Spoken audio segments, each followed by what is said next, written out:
মধ্যপ্রাচ্যে নতুন করে উত্তেজনা বাড়ছে। এই উত্তেজনার কেন্দ্রে রয়েছে যুক্তরাষ্ট্র ও ইরান। মার্কিন যুক্তরাষ্ট্র তাদের শক্তিশালী বিমানবাহী রণতরী ইউএসএস আব্রাহাম লিঙ্কন এবং বেশ কয়েকটি যুদ্ধজাহাজ মধ্যপ্রাচ্য অঞ্চলে পাঠিয়েছে। এই নৌবহরটি এখন মার্কিন সেনাবাহিনীর সেন্ট্রাল কমান্ডের অধীনে রয়েছে। ইউএস সেন্ট্রাল কমান্ড জানিয়েছে লিঙ্কনের স্ট্রাইক গ্রুপ ইতোমধ্যেই এই অঞ্চলে পৌঁছেছে। তাদের দাবি, আঞ্চলিক নিরাপত্তা ও স্থিতিশীলতা বজায় রাখতেই এই মোতায়েন। তবে এই উপস্থিতি ইরানের উপর সম্ভাব্য মার্কিন হামলার আশঙ্কা অনেকটাই বাড়িয়ে দিয়েছে। গত সপ্তাহে মার্কিন প্রেসিডেন্ট ডোনাল্ড ট্রাম্প বলেন, ওয়াশিংটন এই অঞ্চলের পরিস্থিতি ঘনিষ্ঠভাবে পর্যবেক্ষণ করছে। এ কারণেই পাঠানো হয়েছে বিশাল নৌবহর। এর আগে জুন মাসে ইরানের সঙ্গে 12 দিনের যুদ্ধে ইসরায়েলকে সমর্থন দিয়েছিল যুক্তরাষ্ট্র। সংক্ষিপ্ত সময়ের জন্য যুদ্ধেও অংশ নিয়েছিল তারা।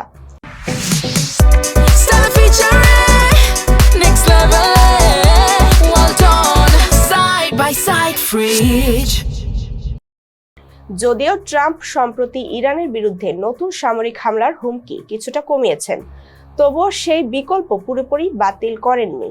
চলতি মাসের শুরুতেই এশিয়া প্রশান্ত মহাসাগরীয় অঞ্চল থেকে যুদ্ধ জাহাজ মোতায়েন শুরু হয়। এর পেছনে কারণ ছিল ইরানে বিক্ষোভ দমনে কঠোর অভিযান এবং তার জেরে তেহরান ও ওয়াশিংটনের মধ্যে বাড়তে থাকা উত্তেজনা। ইরানে বিক্ষোভ চলাকালে ট্রাম্প একাধিকবার হস্তক্ষেপের হুমকি দিয়েছিলেন, যদিও এখন দেশ জুড়ে সেই বিক্ষোভ থেমে গেছে।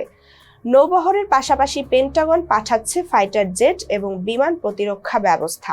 মার্কিন সামরিক বাহিনী জানিয়েছে এই অঞ্চলে তারা সামরিক মহড়াও চালাবে, যার মাধ্যমে তাদের শক্তি ও সক্ষমতা প্রদর্শন করা হবে। এর জবাবে ইরান কড়া অবস্থান নিয়েছে। ইরানের পররাষ্ট্র মন্ত্রণালয়ের মুখপাত্র ইসমাইল বাঘাই বলেন, ইরান নিজের সক্ষমতার উপর আস্থাশীল।